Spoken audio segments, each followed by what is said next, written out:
नमस्कार, मैं हेमंत बघेल आप सभी का बहुत बहुत स्वागत करता हूं अपनी इस YouTube चैनल में। CGPSC में बार बार पूछे जाने वाले प्रश्नों पर हम लोग चर्चा कर रहे थे।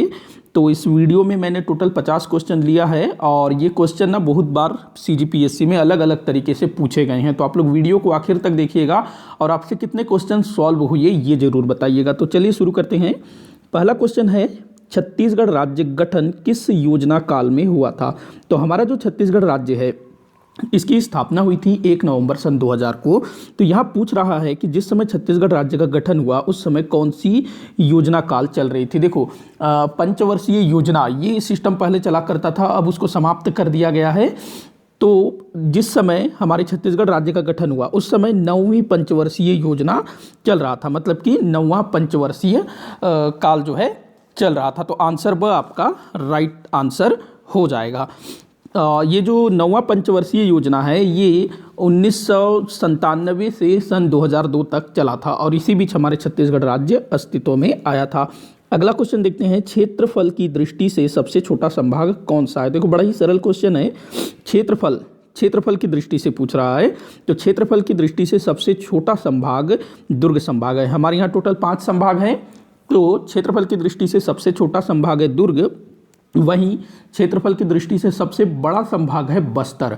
वहीं अगर हम लोग जनसंख्या की बात करें तो जनसंख्या के मामले में सबसे बड़ा जो संभाग है वो है बिलासपुर और जनसंख्या के मामले में सबसे कम जनसंख्या वाला संभाग वो है बस्तर। देखो, बस्तर संभाग जो कि क्षेत्रफल में सबसे बड़ा है लेकिन जनसंख्या के मामले में सबसे छोटा है, ये आप लोग ध्यान रखेंगे। और क्षेत्रफल में सबसे बड़ा क्षेत्रफल में सबसे बड़ा बस्तर और सबसे छोटा दुर्ग। तो ये चीज़ आप लोग ध्यान में रखिएगा।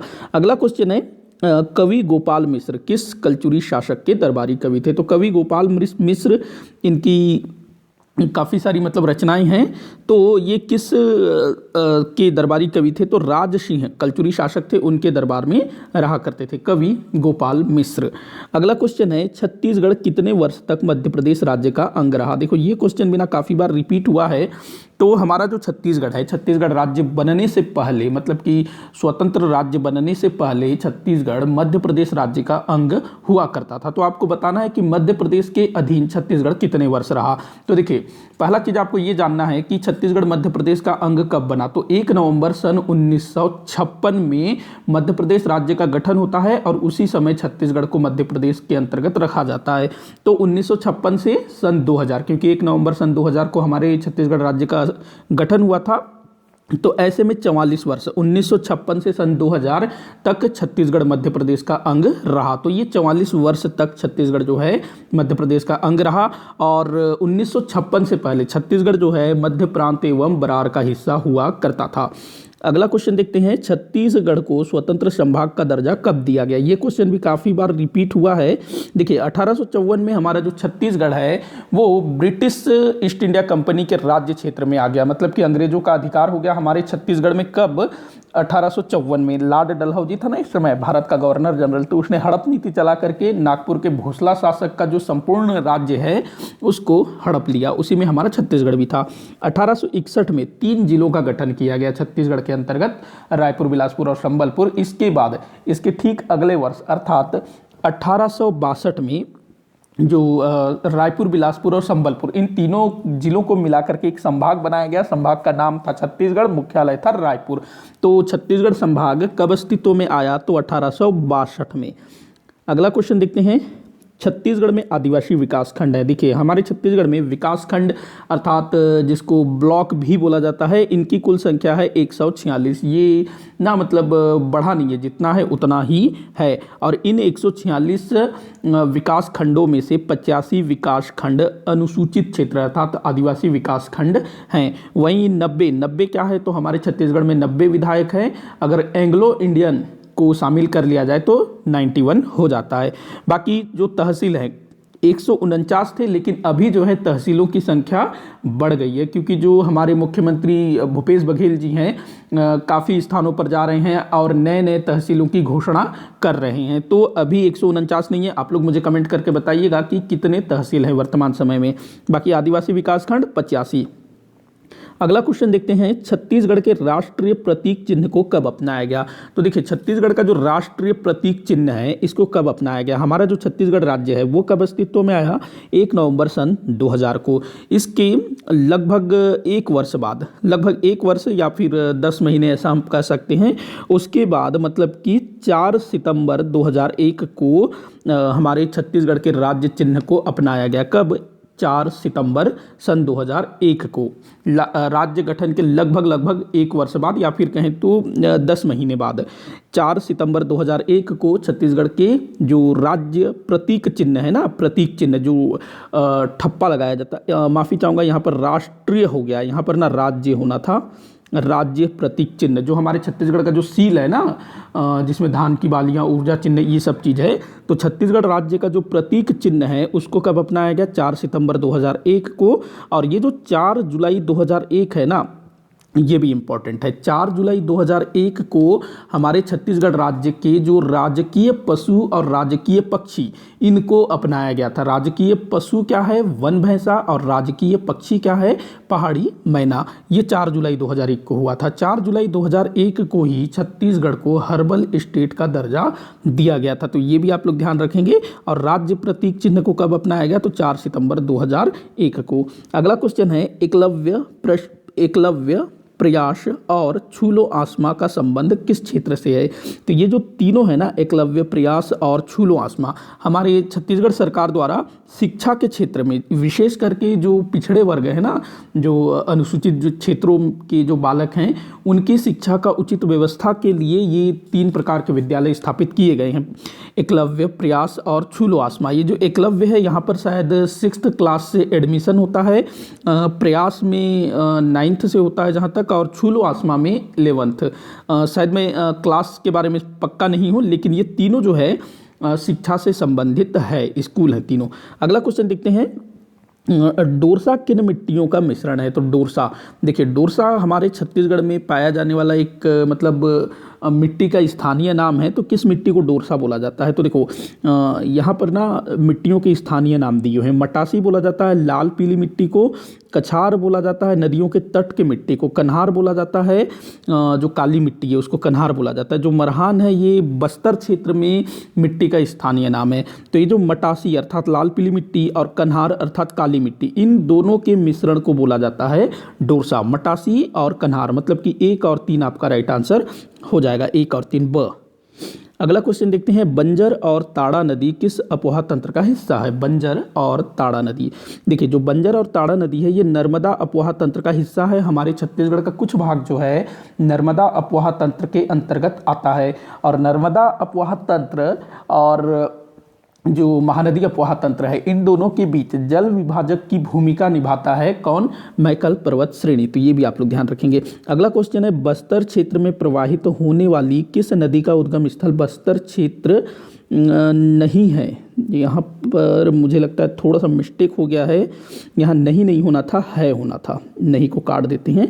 अब देखिए बस्तर क्षेत्र में प्रवाहित होने वाली किस नदी का उद्गम स्थल बस्तर क्षेत्र है। मतलब कि बस्तर क्षेत्र में जो दंडकारण्य का जो क्षेत्र है ना पूरा का, देखो बस्तर क्षेत्र मतलब बस्तर जिला नहीं, आज भी ना पूरा जो बस्तर संभाग है वो बस्तर क्षेत्र, बस्तर अंचल या दंडकारण्य के नाम से जाना जाता है। जब कभी भी बस्तर क्षेत्र या बस्तर अंचल बोले तो पूरा का पूरा बस्तर संभाग आपको समझना है। अगर बस्तर जिला बोले तब केवल बस्तर जिला लेना है। तो यहाँ बस्तर क्षेत्र से तात्पर्य पूरे बस्तर संभाग से। तो पूरे बस्तर संभाग में प्रवाहित होने वाली किस नदी का उद्गम स्थल बस्तर क्षेत्र है। देखिए जो कोटरी है ना ये बस्तर संभाग से बाहर से निकलता है। कहाँ से, राजनांदगांव जिले के मोहला तहसील से। वहीं इंद्रावती की बात करूं तो ये उड़ीसा में कालाहांडी करके एक स्थान है, वहाँ से निकलता है मुंगेर पर्वत से। ये जो सबरी नदी है ये भी उड़ीसा के जो जयपुर है ना, उड़ीसा में एक स्थान है जयपुर, तो उस तरफ से निकलता है जयपुर की पहाड़ियों से। और ये जो नारंगी नदी है ये बस्तर संभाग के कोंडागांव जिले के माकड़ी तहसील से निकलती है नारंगी नदी। तो यही आपका आंसर होगा, मतलब कि किस नदी का उद्गम बस्तर क्षेत्र में है। ये क्वेश्चन होना था मेरे ख्याल से, यहाँ पर में होना था, बस्तर क्षेत्र में है। तो ये तीनों जो है बस्तर क्षेत्र से बाहर से निकलती है, लेकिन बस्तर क्षेत्र की प्रमुख नदियाँ हैं। तो नारंगी नदी माकड़ी जो कि कोंडागांव जिले के अंतर्गत एक तहसील है और नारंगी नदी के तट पर कोंडागांव नगर बसा हुआ है।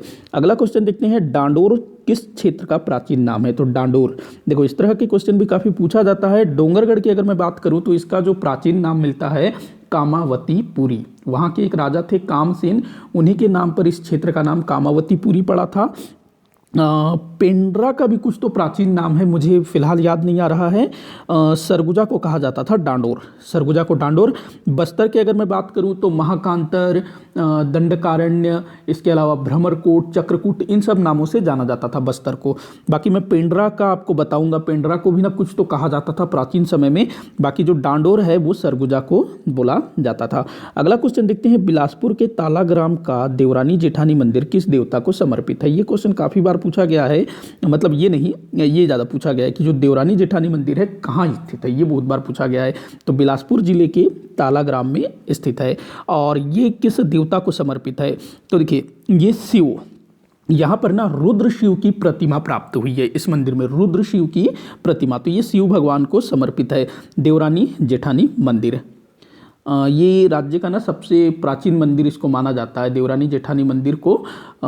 सबसे पुराना देवरानी जेठानी मंदिर, उसके बाद सिरपुर का लक्ष्मण मंदिर, उसके बाद राजिम का राजीव लोचन मंदिर। तो ये क्रम आप लोग याद रखेंगे। देखो सबसे पहले देवरानी जेठानी, सिरपुर का लक्ष्मण मंदिर, उसके बाद राजीव लोचन मंदिर। अगला क्वेश्चन देखते हैं, छत्तीसगढ़ का पहला रेलवे स्टेशन कौन सा था?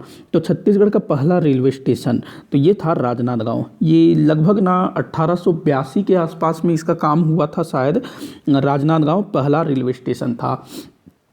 अगला क्वेश्चन देखते हैं, टोनही प्रताड़ना निवारण अधिनियम कब पारित हुआ था? टोनही प्रताड़ना, ये जो टोनही है ना, किसको बोला जाता है टोनही? तो छत्तीसगढ़ में ना ऐसी महिला को टोनही बोला जाता है जो जादू टोना करती हो। हालांकि ये अंधविश्वास वाला मामला है, लेकिन छत्तीसगढ़ के जो ग्रामीण क्षेत्र है वहाँ पर जो जादू टोना करने वाली जो महिला होती है, जो दूसरे पर जादू कर देगी, टोना कर देगी, तो उसको क्या बोला जाता है? टोनही, टोना। देखो यहाँ पर जो है ना जादू के लिए टोना शब्द का प्रयोग किया जाता है और टोना से ही टोनही, जो टोनेगा वो टोनही। तो कहीं क्या होता है कि कई बार ना कई लोग जो है किसी, मतलब कि कोई महिला उस तरह की नहीं होती है, लेकिन लोग जो है उसको टोनही समझ लेते हैं और उसको प्रताड़ित करते हैं, मारते पीटते हैं, अलग मतलब कि उसको प्रताड़ित करते हैं किसी भी तरह से, जबकि वो स्त्री जो है उस तरह की नहीं होती है। तो इस चीज़ से स्त्रियों को बचाने के लिए छत्तीसगढ़ सरकार द्वारा टोनही प्रताड़ना निवारण अधिनियम पारित किया गया। तो ये कब हुआ था? तो 2005 में। बाकी आप लोग याद रखेंगे, टोनही जो है जादू टोना करने वाली महिला को बोला जाता है। अगला क्वेश्चन है, राजस्व की जमाबंदी प्रथा किस कलचुरी शासक द्वारा शुरू की गई थी? राजस्व की जमाबंदी प्रथा, तो इसकी जो शुरुआत है ये कल्याण साय ने की थी। कल्याण साय जो कि रतनपुर के कलचुरी शासक थे और इसने अपनी राजधानी छुरी कोसगई स्थानांतरित की थी। तो इसने ना जमाबंदी प्रणाली के आधार पर छत्तीसगढ़ को 36 गढ़ों में विभाजित कर दिया था। 18 गढ़ थे, शिवनाथ के उत्तर में 18, शिवनाथ के दक्षिण में 18। आगे चल करके कल्याण साय के जमाबंदी जो प्रथा थी, इसी के आधार पर इतिहासकार चिस्म ने 36 गढ़ों की पहचान की थी। तो छत्तीसगढ़ का जो आधार है वो कल्याण साय का जमाबंदी प्रणाली है। अगला क्वेश्चन है, 1937 की प्रांतीय चुनावों के समय छत्तीसगढ़ किस प्रांत का हिस्सा था? पीछे जो क्वेश्चन आया था ना कि छत्तीसगढ़ मध्य प्रदेश के अंतर्गत कितने वर्ष तक रहा, तो वहाँ मैंने बताया कि 1956 से पहले छत्तीसगढ़ जो है मध्य प्रांत एवं बरार का हिस्सा हुआ करता था। तो 1937 में भी छत्तीसगढ़ जो है मध्य प्रांत एवं बरार का हिस्सा हुआ करता था। अगला क्वेश्चन है, छत्तीसगढ़ का पहला सोलर ऊर्जा पार्क कहाँ स्थापित किया गया है? तो ये जो है सोलर ऊर्जा पार्क, ये कहाँ स्थापित किया गया है? देखो सोलर ऊर्जा पार्क मतलब जो सौर ऊर्जा से चलता हो, तो ये बनाया गया है राजनांदगांव जिले में सोलर ऊर्जा पार्क। अगला क्वेश्चन देखते हैं, शिवाक्ष साहू का संबंध किस खेल से है? देखो जो शिवाक्ष साहू है ना, इसने ये लगभग 21 वर्ष की उम्र में गोल्ड मेडल इन्होंने जीत लिया था, स्वर्ण पदक, अंतर्राष्ट्रीय स्तर पर, वो भी अंतर्राष्ट्रीय मतलब कि इंटरनेशनल लेवल पर इन्होंने गोल्ड प्राइज जीता था। किस क्षेत्र में? तो तैराकी के क्षेत्र में, स्विमर हैं शिवाक्ष साहू और गोल्ड जीता था। अगला क्वेश्चन देखते हैं, छत्तीसगढ़ के किस स्थान पर दिव्यांग महाविद्यालय की स्थापना की गई है? तो देखो छत्तीसगढ़ में कहाँ पर दिव्यांग महाविद्यालय की स्थापना हुई है, तो रायपुर में हुई है दिव्यांग महाविद्यालय की स्थापना। और ये जो महाविद्यालय है दिव्यांग महाविद्यालय, ये अपना जो खैरागढ़ में जो इंदिरा कला संगीत विश्वविद्यालय है उससे संबंधित है। देखो जो दिव्यांग जन है ना, उनका जो सिलेबस है ना उसमें संगीत हो गया, कला हो गया, ये सब चीज़ का ना ज़्यादा मतलब वो रहता है, क्योंकि जो दिव्यांग जन हैं वो आपका इंजीनियरिंग नहीं कर सकते, मेडिकल भी नहीं कर सकते, तो वो लोग जो है इस जो कला से जुड़ी हुई जो चीज़ें हैं ना उस पर ज़्यादा उनका फोकस होता है। हालांकि वो इंजीनियरिंग भी करते हैं, बाकी भी करते हैं, लेकिन कई सारे मामलों में थोड़ा सा उनको दिक्कत होता है, तो वो जो है ना कला वाली चीज़ें ज़्यादा पढ़ते हैं, जैसे कि संगीत हो गया, गायन हो गया, या फिर ड्राइंग हो गया, इस तरह की चीज़ें। तो ये रायपुर में है महाविद्यालय, दिव्यांग महाविद्यालय। किससे संबंधित है, तो इंदिरा कला संगीत विश्वविद्यालय खैरागढ़ से। अगला क्वेश्चन देखते हैं, सोनकुत्ता के लिए कौन सा अभ्यारण्य प्रसिद्ध है? सोनकुत्ता, तो ये कौन प्रसिद्ध है सोनकुत्ता के लिए? तो आपका गोमरडा अभ्यारण्य, जो कि रायगढ़ जिले में है ना, गोमरडा अभ्यारण्य, तो ये सोनकुत्ता के लिए बड़ा फेमस है। अगला क्वेश्चन है, छत्तीसगढ़ राज्य निर्वाचन आयोग के निर्वाचन आयुक्त कौन है? तो देखो छत्तीसगढ़ राज्य के वर्तमान निर्वाचन आयुक्त आपको बताना है, तो ये कौन है? तो ठाकुर राम सिंह। कौन है? ठाकुर राम सिंह वर्तमान निर्वाचन आयुक्त हैं, 2016 से ये पोस्टेड हैं। अमिताभ जैन छत्तीसगढ़ के क्या है, मुख्य सचिव हैं। बाकी सुब्रत साहू ये ना पहले निर्वाचन आयुक्त थे, विवेक ढांड ये भी पहले मुख्य सचिव थे। तो इन दोनों का नाम भी आप लोगों को याद रखना है, कभी पहले वालों को भी पूछ लिया जाता है। तो वर्तमान समय में ठाकुर राम सिंह ये जो हैं निर्वाचन आयुक्त हैं।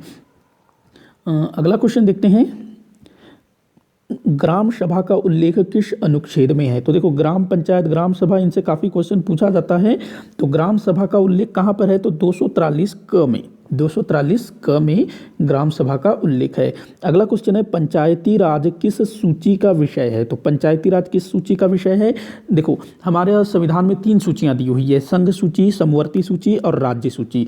संघ सूची जिसमें केंद्र को अधिकार होता है, और राज्य सूची में राज्यों को अधिकार होता है, समवर्ती सूची में दोनों को अधिकार होता है। तो ये जो पंचायती राज है ये राज्य सूची का विषय है, इस पर केवल राज्य ही कानून बना सकती है, और सभी राज्यों को अधिकार दिया गया है कि वो अपने हिसाब से अपने राज्यों में पंचायती राज व्यवस्था को लागू करे। तो ये राज्य सूची का विषय है। अगला क्वेश्चन है, पंचायती राज व्यवस्था की बुनियादी इकाई क्या है? तो बहुत ही मतलब बढ़िया क्वेश्चन है ये। तो देखो जो पंचायती राज व्यवस्था है इसकी बुनियादी इकाई है ग्राम सभा। ये सबसे मतलब छोटी इकाई इसको माना जाता है ग्राम सभा। तो ये जो है बुनियादी इकाई है, इसके ऊपर ग्राम पंचायत होगा, फिर जनपद पंचायत, फिर जिला पंचायत, ऐसे होगा। तो सबसे नीचे क्या होगा? ग्राम सभा। अगला क्वेश्चन देखते हैं, ग्राम सभा के संबंध में कौन सा कथन सत्य है? तो ग्राम सभा के संबंध में कुछ कथन दिए हुए हैं, देख लेते हैं। राज्यपाल अधिसूचना जारी कर किसी गांव को ग्राम सभा घोषित कर सकता है। जी हाँ, बिल्कुल ये सही कथन है। जो राज्यपाल है, राज्य का राज्यपाल, वो किसी क्षेत्र को, किसी गांव कस्बा को वो जो है ग्राम सभा घोषित कर सकता है अधिसूचना जारी करके। अगला है, ग्राम सभा का कार्यकाल 5 वर्ष का होता है। नहीं भैया, ग्राम सभा का जो कार्यकाल है ना वो 5 वर्ष का नहीं होता है। ग्राम सभा कभी भी भंग नहीं होता है। ग्राम सभा एक स्थायी संस्था है। गांव के जितने भी लोग होते हैं ना जो मतदान करने का अधिकार रखते हैं, जिनका मतदाता सूची में नाम होता है, वो सब ग्राम सभा के सदस्य होते हैं, और वो कोई चुने नहीं जाते हैं। जो उस गांव में निवास कर रहा है वो उस ग्राम सभा का सदस्य होगा। बाकी जो पंचायत के जो सदस्य हैं जैसे कि पंच, सरपंच, वो लोग चुने जा रहे हैं तो वो लोग का कार्यकाल 5 वर्ष का होगा। बाकी जो ग्राम सभा के सदस्य हैं वो तो गांव का स्थायी निवासी है ना, तो उसका जो कार्यकाल कोई निश्चित नहीं होता है, वो अनिश्चित होता है, मतलब कि स्थायी होता है, वो कभी भी भंग नहीं होगा। भंग कैसे होगा भाई? गांव के जो लोग हैं वो गांव में ही तो निवास करेंगे ना, भंग कहाँ से होगा? तो ये स्थायी संस्था है, ध्यान रखेंगे, ये वाला गलत है। अगला है, कोई व्यक्ति एक से अधिक ग्राम सभा का सदस्य हो सकता है? नहीं। देखो जो कोई भी व्यक्ति है ना वो तो जिस गांव का वो स्थायी निवासी है, जिस गांव के क्या कहते हैं जो जिस गांव के क्या कहते हैं जो वोट देते हैं ना, अभी मैंने बोला पीछे मतदाता सूची में उसका नाम होगा तो वो उसी गांव की ग्राम सभा का सदस्य होगा। जिस गांव की मतदाता सूची में उसका नाम है उसी गांव का वो ग्राम सभा का सदस्य होगा। दूसरे गांव के यहाँ उसका मतदाता सूची में नाम नहीं है तो वो वहाँ का कैसे सदस्य होगा। तो इस चीज़ को ध्यान रखेंगे, जो जिस गाँव का है, जिस गाँव में मतदाता सूची में उसका नाम है वो वहाँ का सदस्य होगा, दूसरे गाँव का वो सदस्य नहीं हो सकता। तो ये वाला भी आपका गलत है, तो केवल एक यहाँ पर सही है, ये आपका आंसर होगा। अगला क्वेश्चन है, राष्ट्रीय आंदोलन के काल में किस स्थान पर जनजातीय विद्रोह हुआ था। तो देखो बस्तर क्षेत्र में सन 1910 में जिस समय राष्ट्रीय आंदोलन चल रहा था, देखो राष्ट्रीय आंदोलन काल इससे क्या है मतलब, तो 1885 में कांग्रेस की स्थापना हो जाती है और धीरे धीरे जो है भारतीयों में राष्ट्रीयता के प्रति जागृति उत्पन्न होती है और वो जो है फिर राष्ट्रीय आंदोलन शुरू हो जाता है। तो उसी काल को बोला जाता है राष्ट्रीय आंदोलन काल, 1885 के बाद के काल को। तो इस समय बस्तर क्षेत्र में विद्रोह हुआ 1910 में, भूमकाल विद्रोह, जिसका नेतृत्व गुंडाधुर ने किया। इसके अलावा उरांव जनजाति, इनके द्वारा भी विद्रोह किया गया था। तो ये भी आप लोग ध्यान रखेंगे, उरांव और बस्तर क्षेत्र में विद्रोह हुआ था राष्ट्रीय आंदोलन के समय में। अगला क्वेश्चन है, छत्तीसगढ़ के किस नेता को संविधान सभा में हिंदी प्रारूप समिति का अध्यक्ष बनाया गया था। तो ये बहुत बढ़िया क्वेश्चन है। तो देखिए पंडित रविशंकर शुक्ल हो गए, बैरिस्टर छेदीलाल घनश्याम सिंह गुप्त, इनका जो चुनाव है संविधान सभा के लिए हुआ था और इनमें से जो घनश्याम सिंह गुप्त हैं इनको संविधान सभा में जो विभिन्न समितियां बनाई गई थी ना, जैसे कि प्रारूप समिति, झंडा समिति, तो वैसे ही एक था हिंदी प्रारूप समिति। तो घनश्याम सिंह गुप्त जी को हिंदी प्रारूप समिति का अध्यक्ष बनाया गया था। तो इस चीज़ को आप लोग ध्यान रखिएगा। अगला क्वेश्चन देखते हैं, किस मजदूर आंदोलन के बाद ठाकुर प्यारेलाल सिंह को राजनांदगांव से निष्कासित कर दिया था। तो देखो राजनांदगांव में बंगाल नागपुर कॉटन मिल ये था और वहाँ के जो श्रमिक थे उनका शोषण हो रहा था। तो ठाकुर प्यारेलाल सिंह इन्होंने जो है मजदूरों को एकजुट किया और उनको अपने अधिकारों के लिए लड़ने के लिए प्रेरित किया। और ठाकुर प्यारेलाल सिंह जी के नेतृत्व में मजदूर आंदोलन होते हैं हमारे छत्तीसगढ़ के राजनांदगांव में, जो कि एक रियासत था उस समय। और कहाँ पर, वहाँ तो बंगाल नागपुर कॉटन मिल में। तो वहाँ के जो रियासत थी, राजनांदगांव का जो रियासत था वो जो है ठाकुर प्यारेलाल सिंह से बड़ा मतलब परेशान था, क्योंकि देखो जो बीएनसी है बंगाल नागपुर कॉटन मिल, उसने शिकायत कर दिया होगा ना कि भाई ये जो आदमी है हमारे मजदूरों को भड़का रहा है। और वहाँ का जो रियासत था उसको उस मिल से कितना टैक्स मिलता रहा होगा और जो मिल मालिक है वो तो अच्छा खासा पैसा वाला रहा होगा। तो जो ठाकुर प्यारेलाल सिंह जी हैं इनको द्वितीय मजदूर आंदोलन के बाद ना राजनांदगांव से निकाल दिया जाता है, निष्कासित कर दिया जाता है और ये फिर रायपुर में आकर के रहने लगते हैं। और इनके बारे में आप पढ़ोगे ना तो कई बार ये राजनांदगांव जाते हैं और राजनांदगांव की जो सीमा है जहाँ शुरू होती है तो वही पास जो है अपना मतलब ये रियासत में प्रवेश नहीं करते हैं, रियासत के बाहर जो सीमा है वहीं से मजदूरों को प्रेरित करते हैं, मतलब कि मजदूर वहाँ इकट्ठे होते रहे होंगे और ये फिर मजदूरों से बात वगैरह करते रहे होंगे। तो इनके बारे में पढ़िएगा, बड़ी मतलब अच्छी अच्छी चीज़ें इन्होंने की है। तो द्वितीय मजदूर आंदोलन के बाद इनको जो है राजनांदगांव से निष्कासित कर दिया गया। उसके बाद ये रायपुर में रहने लगे, बाद में फिर इनको राजनांदगांव आने की अनुमति दी गई थी। अगला क्वेश्चन है, शिमला समझौता में छत्तीसगढ़ के किस नेता ने भाग लिया था। देखो जो शिमला है ये ब्रिटिश भारत में अंग्रेजों की ग्रीष्मकालीन राजधानी हुआ करती थी। तो अंग्रेज जो है यहाँ पर गर्मियों के समय में अपनी राजधानी इसको बनाते थे, क्योंकि जो अंग्रेज थे ना भारत की गर्मी को सहन नहीं कर पाते थे।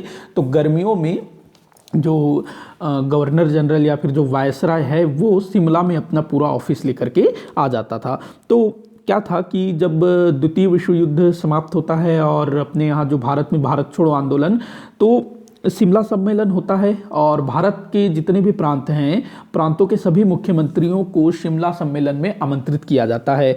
तो पंडित रविशंकर शुक्ल ये 1937 के बाद जो चुनाव हुए थे ना 1937 में, तो उसके बाद ये मध्य प्रांत के मुख्यमंत्री थे। हालांकि इन्होंने त्यागपत्र दे दिया था लेकिन थे तो मुख्यमंत्री ना त्यागपत्र देने के बाद भी। तो इनको भी शिमला सम्मेलन में बुलाया गया। तो पंडित रविशंकर शुक्ल ये जो है शिमला सम्मेलन में शामिल हुए थे। एक बात और याद रखिएगा, जो पंडित रविशंकर शुक्ल थे ना, इनको 9 अगस्त 1942 को गिरफ्तार कर लिया गया था। जो भारत छोड़ो आंदोलन जब शुरू हुआ ना, 8 अगस्त 1942 को भारत छोड़ो आंदोलन का प्रस्ताव पारित हुआ, उसके दूसरे दिन देश के तमाम बड़े बड़े नेताओं को गिरफ्तार किया गया। तो पंडित रविशंकर शुक्ल जी को भी गिरफ्तार किया गया और इनको मंडला जेल में रखा गया। और शिमला सम्मेलन जो कि 1945 में हुआ था, तो शिमला सम्मेलन में पंडित रविशंकर शुक्ल जी ये भी आमंत्रित थे। तो इनको शिमला सम्मेलन में भाग लेना था, इसीलिए इनको मंडला जेल से रिहा कर दिया जाता है और जेल से रिहा होने के दूसरे ही दिन ये शिमला पहुंच जाते हैं। तो ध्यान रखेंगे इस चीज को। अगला क्वेश्चन देखते हैं, 1942 के भारत छोड़ो आंदोलन के संबंध में कौन सी जोड़ी सुमेलित नहीं है? तो देख लेते हैं। पहला दिया है रघुनंदन सिंगरौल। अच्छा, रघुनंदन सिंगरौल इन्होंने दुर्ग में जो कचहरी थी ना, वहाँ पर आग लगा दिया था इन्होंने, तो ये दुर्ग से संबंधित है। कालीचरण, ये इन्होंने बिलासपुर में छात्रों का जो जुलूस निकला था उसका नेतृत्व किया था। त्रेतानाथ तिवारी, इन्होंने ना 9 अगस्त 1942 को रायपुर में जुलूस का नेतृत्व किया था। तो तीनों ही सही हैं। तो कौन सा कथन सत्य है? यहाँ क्या दिया? अच्छा, यहाँ सुमेलित नहीं है लिखा हूँ मैंने, और यहाँ बोल रहा हूँ कौन सा सत्य है। तो चलिए, ये मतलब उतना इम्पोर्टेंट नहीं है, बाकी आपको ये याद रखना है कौन कहाँ से संबंधित था। समझो ये क्वेश्चन विलोपित हो गया। बाकी ये जो मैंने जानकारी दी वो बिल्कुल सही है, इसको ध्यान रखेंगे। रघुनंदन सिंगरौल दुर्ग, कालीचरण बिलासपुर, त्रेतानाथ तिवारी रायपुर। अगला क्वेश्चन देखते हैं, गुरु घासीदास विश्वविद्यालय की ये स्थापना है, गुरु घासीदास विश्वविद्यालय की स्थापना कब हुई थी? तो देखिए, गुरु घासीदास विश्वविद्यालय की स्थापना हुई थी 1983 में। कब हुई थी? 1983 में। और 2009 को गुरु घासीदास विश्वविद्यालय को केंद्रीय विश्वविद्यालय का दर्जा दिया गया था। आप लोग मुझे बताएंगे 1956 और 1964 में क्या हुआ था? इसका आंसर है 1983। आगे बढ़ते हैं, अगला क्वेश्चन देखते हैं, हल्बी बोली की कहानियों का संग्रहकर्ता कौन है? मतलब कि जो हल्बी बोली बस्तर क्षेत्र में बोली जाती है, तो वहाँ की जो भी लोक गाथाएं हैं, जो लोक कथा है, जो मतलब गाँव में जो चलता है, तो उनका संग्रह करने वाले कौन है? तो देखो, जो केदारनाथ ठाकुर हैं, इन्होंने एक पुस्तक लिखी है बस्तर भूषण, जिसमें बस्तर के बारे में जानकारी मिलती है। तो ये आपको याद रखना है, वैसे ये नहीं है। दूसरा दिया है प्रवीर चंद्र भंजदेव, ये काकतीय वंश के अंतिम शासक थे। उसके बाद दिया है लाला जगदलपुरी, ये बस्तर क्षेत्र के एक साहित्यकार थे। दयाशंकर नाग ने ना ट्राइबल इकोनॉमी नामक पुस्तक की रचना की थी। ये जो लाला जगदलपुरी है ना, इन्होंने ही बस्तर क्षेत्र की हल्बी बोली की कहानियों को संग्रहित किया है। अच्छा, अभी जो मुख्यमंत्री भूपेश बघेल जी बस्तर क्षेत्र के दौरे पर है ना, थे कुछ दिन पहले, तो लाला जगदलपुरी जी के नाम पर एक साहित्य संबंधी पुरस्कार की घोषणा की गई है। वो मतलब आगे शायद इस वर्ष से या अगले वर्ष से दिया जाना शुरू किया जा सकता है। तो लाला जगदलपुरी साहित्य पुरस्कार ये आप लोगों को देखने को मिल सकता है, तो इसको ध्यान रखेंगे। बाकी इन्होंने ही, लाला जगदलपुरी ने ही हल्बी बोली की कहानियों को संग्रहित किया है। अगला क्वेश्चन देखते हैं, काष्ठ निर्मित तंबाकू पात्र का प्रचलन किस जनजाति में? काष्ठ निर्मित, देखो क्या है कि जो लकड़ी से ना डिबिया बनाया जाता है, डिब्बा कुछ भी, जैसे संदूक होता है ना, डिब्बी होती है प्लास्टिक की, तो वैसी टाइप का ना लकड़ी से डिब्बी वगैरह बनाया जाता है, जिसमें तंबाकू रखा जाता है। आदिवासी ना तंबाकू वगैरह खाने के बड़े शौकीन होते हैं।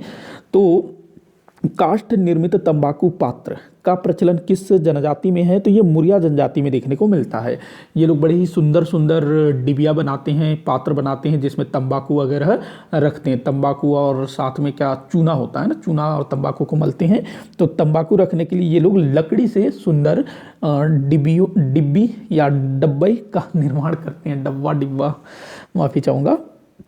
तो ये बड़े मतलब कलात्मक होते हैं, मतलब ऐसे सादा सिंपल नहीं होता है, डिज़ाइनर होता है। तो ये चीज़ आप लोग ध्यान रखेंगे, मुरिया जनजाति में प्रचलित है। अगला क्वेश्चन है, देसी लॉलीपॉप के नाम से जाना जाने वाला व्यंजन कौन सा है? देखो, काफ़ी बढ़िया क्वेश्चन है, पूछा गया है। तो जो लाटा है ना, इसको बोला जाता है देसी लॉलीपॉप। ये इमली से बनता है, कुछ इस तरह का बनता है, मतलब कि ये ऐसे गोल बनेगा और उसमें ऐसे डंडे लगा दिया जाएगा, उसको चूसो, तो ये बन गया अपना देसी लॉलीपॉप।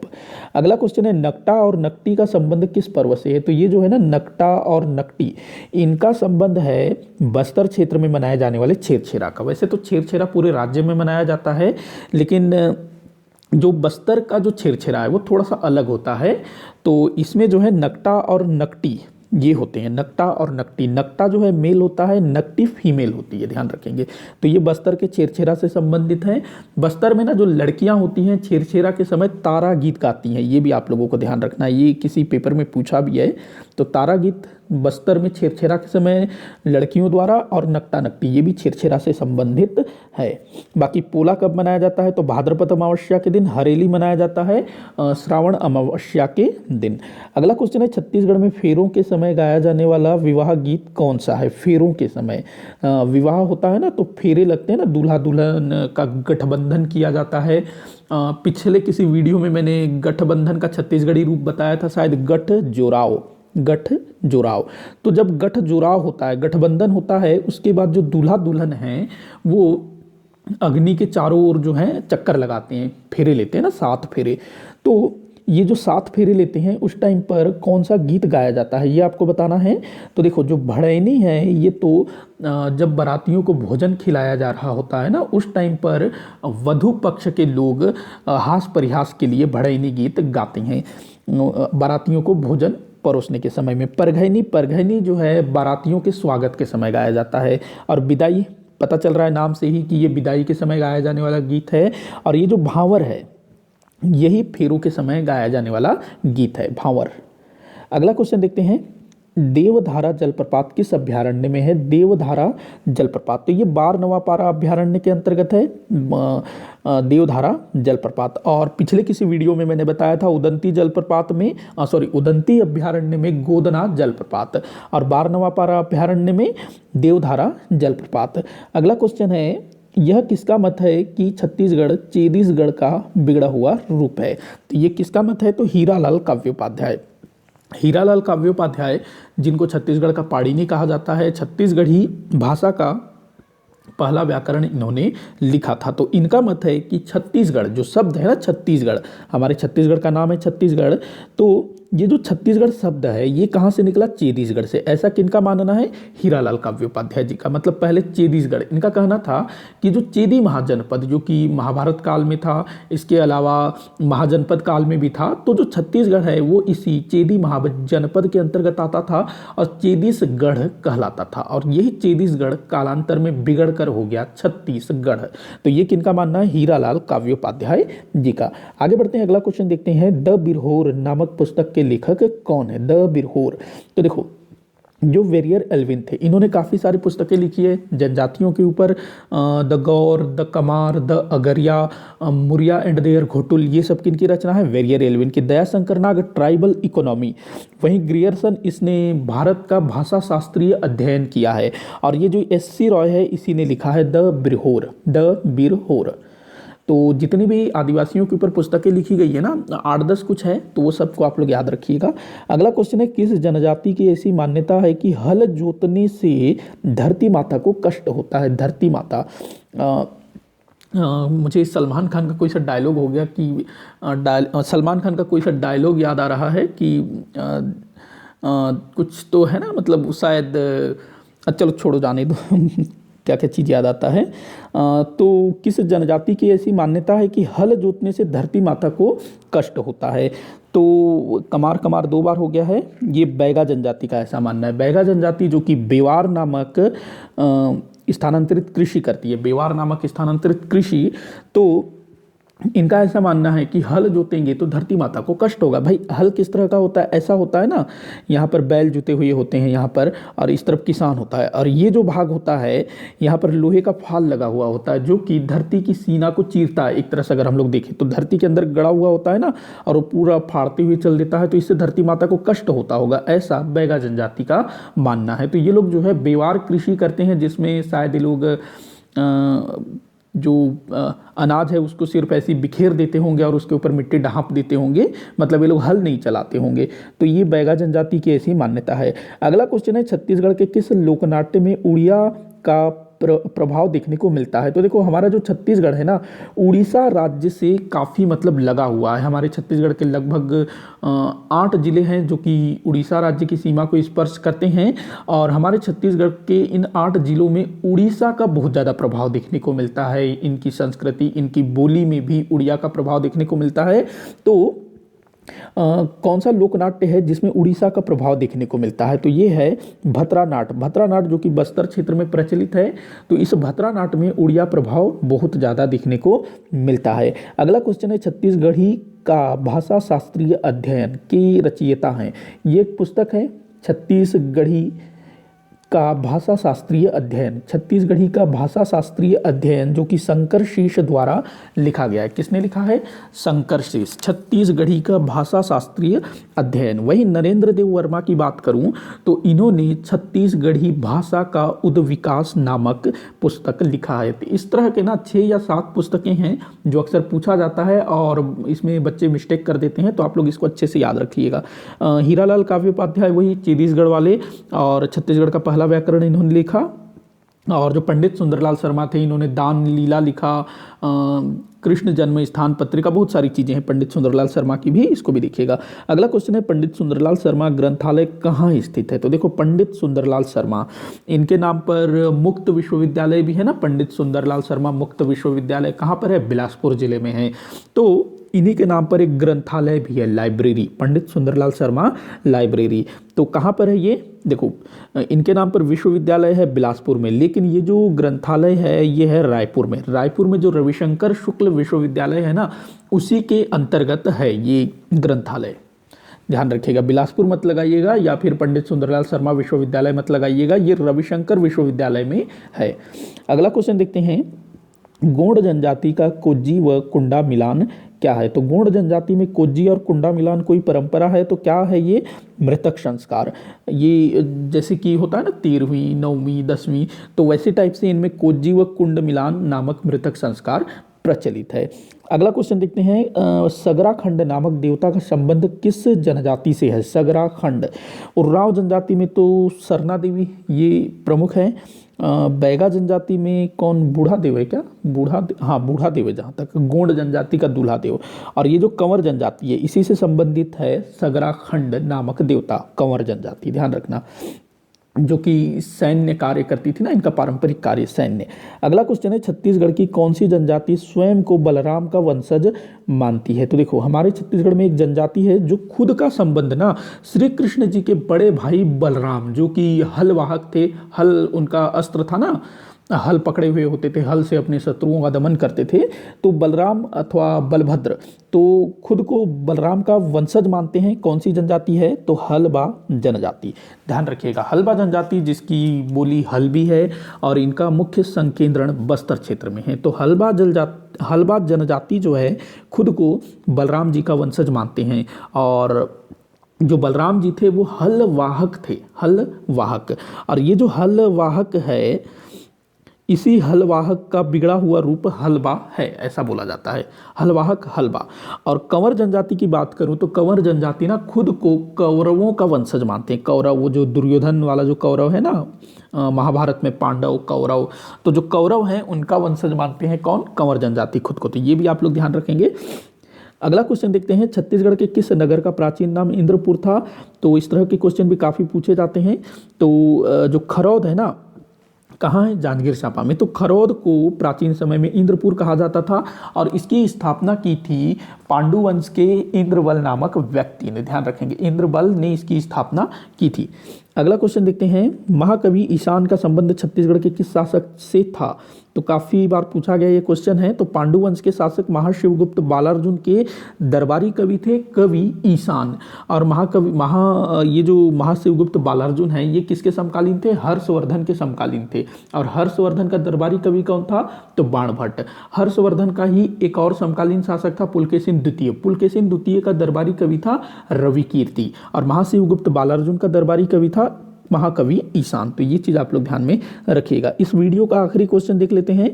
भोगवती पुरेश्वर की उपाधि छत्तीसगढ़ के किन शासकों द्वारा धारण की जाती थी? भोगवती पुरेश्वर, देखो ये जो भोगवती पुरेश्वर है ना, मतलब भोगवतीपुर करके कोई स्थान है, ऐसा कहा जाता था इस उपाधि को धारण करने वाले शासकों के द्वारा, लेकिन अभी तक भोगवतीपुर की पहचान नहीं हो सकी है। लेकिन ये जो उपाधि है किसके द्वारा धारण की जाती है? तो छिंदक नागवंश। नागवंश हमारे छत्तीसगढ़ के 2 स्थानों पर शासन करते हैं, एक कवर्धा में फणी नागवंशी और बस्तर में छिंदक नागवंशी। तो जो बस्तर के जो छिंदक नागवंशी शासक थे ना, उनके द्वारा भोगवती पुरेश्वर की उपाधि धारण की जाती थी। और वो लोग जो है अपनी जो क्या कहते हैं राजधानी भोगवतीपुर को बताते हैं। तो ये आप लोग ध्यान में रखिएगा। इसी के साथ आज का ये वीडियो समाप्त होता है। आप लोग मुझे कमेंट करके बताइएगा कि आपसे कितने क्वेश्चन सॉल्व हुए, और किसी भी क्वेश्चन में कोई भी डाउट हो या फिर मेरे द्वारा जो भी जानकारी दी गई है उसमें आपको डाउट लगता है तो आप मुझे कमेंट करके जरूर बताइएगा। मैं उसको सॉल्व करने की कोशिश करूंगा। वीडियो को ज़्यादा से ज़्यादा शेयर करिएगा, लाइक करिएगा, चैनल को सब्सक्राइब करिएगा। वीडियो को आखिर तक देखने के लिए बहुत बहुत धन्यवाद।